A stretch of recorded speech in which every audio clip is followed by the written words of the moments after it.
Hey, good morning and happy Sabbath once again. So we're going to be reading the next chapter of our story, Singers on the Sand. This is chapter 9 and it is called A Witch Doctor's Struggle. If you haven't listened to the other chapters, once again, I recommend going back and listening to this first. Also, with me is young little Pinky. She wanted to help read the story this morning. So, A Witch Doctor's Struggle. The Islam teachers had been on Great Sangha for 4 months. Already their teaching had won most of the villages to the Mohammedan region. But things had not gone the way Tamer, the witch doctor, planned. He had seen the big red-haired teacher was kind to everyone, even those who did not follow the teaching of his God, or came to his house to sing or pray. He treated all the people with kindness and respect. But this was not true for the Islam teachers, especially Guru Malla. No sooner had he brought most of the village folk under his influence than he began to persecute those who chose to worship at the big teacher's house on the sand.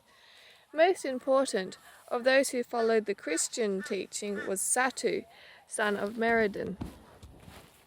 Everyone in the village knew that he would be the next chief, and they could not see how it would be possible for him to continue worship God as the big teacher taught and still become chief.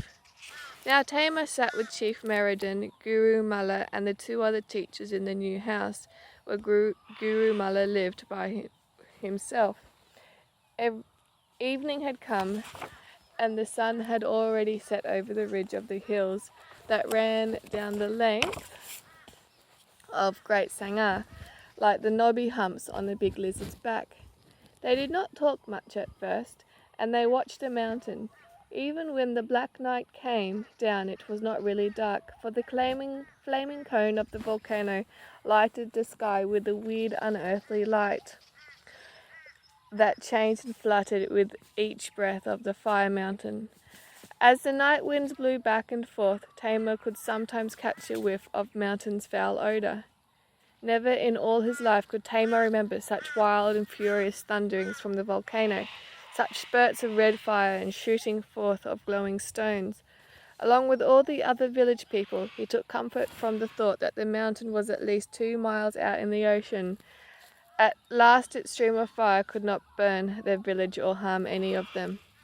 The chief had talked of moving the village away to some other part of the island, but none of the people wanted to move. Their gardens and homes were here, and, after all, the fire mountain had always been there. Even in their great-grandfather's days, stories of the volcano and the fire spirits had come down to them from as far back as their tribal legends reached into the past. The thing to do was to make strong medicine that would quiet the fire spirits. "Did you call your son Satu to come here tonight?" Guru Malla finally asked the chief. "Yes, he will come. I see him coming now." Satu came up the ladder into the house, and with a polite greeting to the Islam teachers and Tamer, he sat down beside his father. His eyes were clear and his skin fresh and healthy looking. Satu was growing fast in the last 6 months, and now stood tall and strong, almost as tall as his father. But the thing Tamer noticed about him was his change in his manner. The boy seemed bursting with some secret joy that shone out of him like the light from a coconut oil lamp. But with it there was a tenderness and a gentle way of treating everyone, not with arrogance, as was often the custom for a young chief, but with respect. Tamer had watched the boy about his work in his father's garden or in the jungle.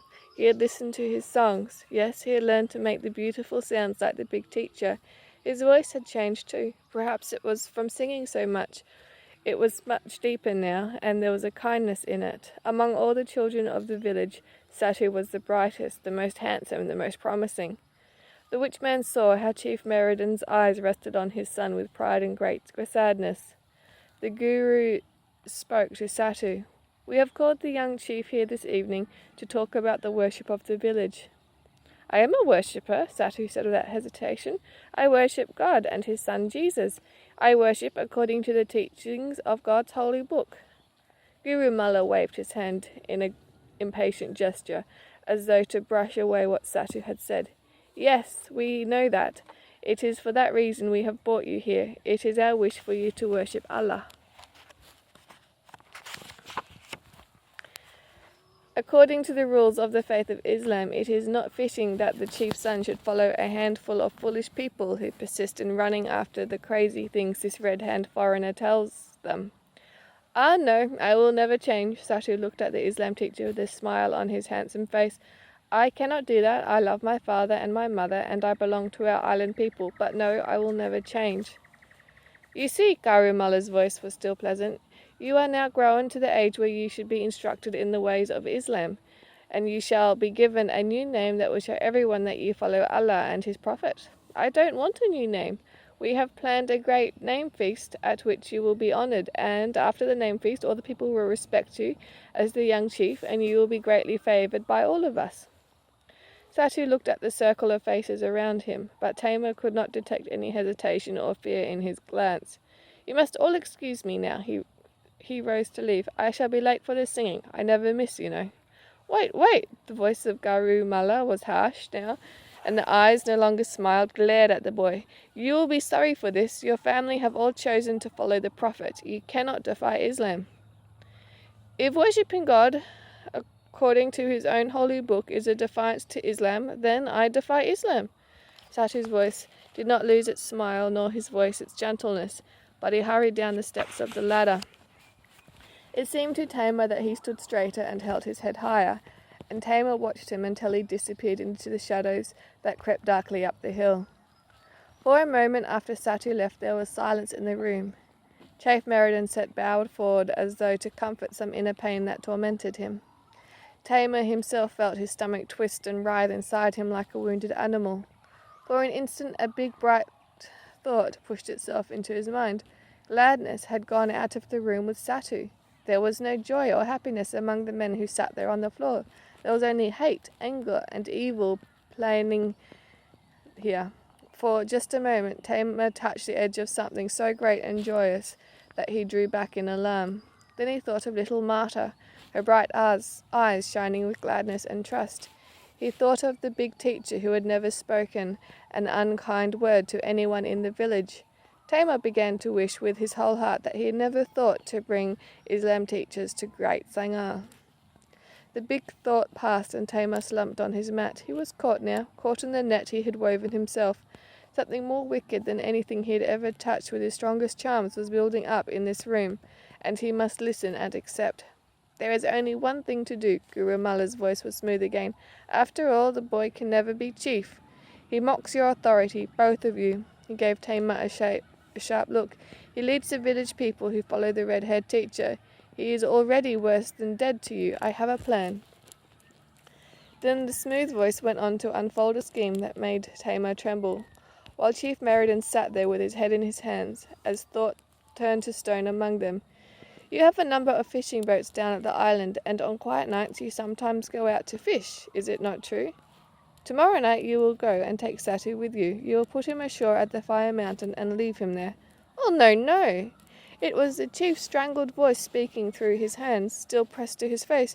Oh, we will not abandon him there. No, this is just to be a lesson to him. There he will see how angry the fire spirits are, and he will understand that unless we come to bring him home, he is lost. Don't you see? I think it might persuade him. Still Chief Meriden did not uncover his face, and it seemed to Taimur that his shoulders sagged and he shrunk. Still he looked like a very old man, although the chief was still young. Again Taimur felt such a wave of regret surge through him that he could scarcely restrain himself. Why had he ever thought the Islam teaching would be a good thing for Great Sangha? The quiet voice of Guru Mullah spoke again. Think now, all of you, is there any other way? We have beaten him and cursed him. We have done everything to change his mind. But the boy's mother! The chief spoke again. I have thought of that, Guru Mullah said. You can tell her that the boy fell overboard, and you could not find him in the darkness. It does happen, you know. The sharks. Again the long silence filled the room like a loathsome thing. At last Guru Mullah continued. I am sure, after thinking it over, you will all agree. There is no other way, and it is possible that by this means the mountain spirit may be quieted. Is it not true that in the years past, when the fire spirit raged and thundered, your people offered up such sacrifices as this? It is true, Tamar whispered. You see, although we do not believe in spirits, only in Allah, still we do not change your old customs. Tamar's hands clenched. The writhing inside his stomach was almost too much now. He could see clearly what was at the back of Guru Mullah's plan. But the man went on. Tomorrow evening we will do this. There will be no trouble in getting Satu to go along. He loves to fish, especially if you are along. He fixed his dark, fierce eyes on Chief Meriden. I will not go. The chief sat now with his hands in his lap. He spoke in a low, tired voice. I do not want to see it. Surely you. All right. You won't be alone. Gullah will go with me, and the two of us will be enough. But this thing must be done secretly. No one must know. Tamar stood up. I do not agree to this. He spoke out in a loud voice. I think you are touched with the big teacher's magic too. Guru Mullah scoffed. It is not necessary for you to agree. The matter is arranged. The witch man swallowed an exclamation of fury that rose in his throat and left the house. He swung along the new trail that led down the hill. His body was shaken with such rage as he had never felt before. He lifted his eyes to the sky, reddened now by the flaming mountain, and knew that he had reached the bottom of everything bitter and miserable. Anger filled him. Anger at the big teacher who had started all this by coming uninvited to Sangha. Anger against the people who had flocked to the new teaching. Anger against Satu, who defied him and Islam too. Anger against Guru Mullah and the other Islam teachers who were more cruel than the spirits he invoked with his deadliest witchcraft. And yes, anger against himself. Most of all, against himself. He had made too many mistakes, terrible mistakes, and now it was too late to undo them. Now, should he warn Satu? No, Satu deserved to be punished. Should he warn the big teacher? No, the big teacher was to blame too. With a fierce battle raging inside him, the witch doctor lay down on his mat and tried to sleep, but he could not. He got out his charms, but his confidence in them was shaken. The big teacher's magic was stronger than the most powerful charm. Dawn was flushing the sky with white light and the volcano's glow when Tamar finally slept. And the witch doctor dreamed. He dreamed that he sat alone in a strip of white sand at the base of the fire mountain. The flame roared above him and the ground quaked beneath him. And the voices of the deep place in the roots of the sea thundered in his ears. And then he saw a little white boat bumping the shore with gentle ripples pushed against it against the sand. Marta stood in the boat, and she held no paddle in her hand. She held out her arms to him, as she had on that day she was lost in the jungle. In his dream he ran to the white boat and climbed in. Then a splendid brightness enfolded him, and the perfect peace lifted his heart. He woke and saw that the sun was high in the heavens. It was almost noon. He moved about the hut with such a lightness that he felt he must be half flying. So relieved he was from the dark burden of the night. He went to the spring and bathed, although it seemed almost improper to be bathing at this time of the day. He felt hungry, so he cooked a good meal and ate it with such a light heart that often as he ate he stopped and laughed aloud to himself. Now he knew what he must do. First of all he must find Marta. It might be that the little child had something important to show him or tell him, something that must be important for him to follow. The witchman never doubted that the dream meant something good. He had never in his life known such gladness, such peace. Could the brightness of peace be the God that the big teacher worshipped? All at once he knew that he had changed, and like Satu, he would never turn back. No, not for anything. On the beach, not far from the big teacher's house, Tamar found Hans and Marta sitting in the shade of a coral rock. They were building a village in the sand. Every few minutes, Marta ran out to bring a shell or a bit of seaweed to arrange the village according to her plan. Tamar squatted down on the beach beside the children.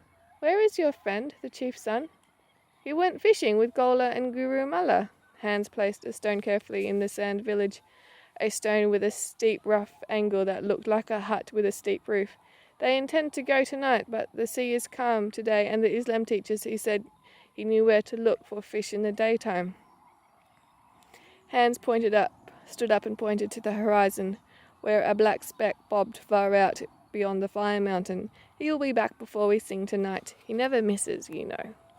And that is the end of the chapter. Although a few pages back there was a picture. Here it is. And here we can see Satu telling the Islam teachers that he will not follow them and that he will follow the God, the way the redhead teacher has told him to. That was a pretty good chapter, wasn't it? So next week I will read the next chapter for you. We're almost at the end of the book. It's getting pretty exciting. Alright, see you guys.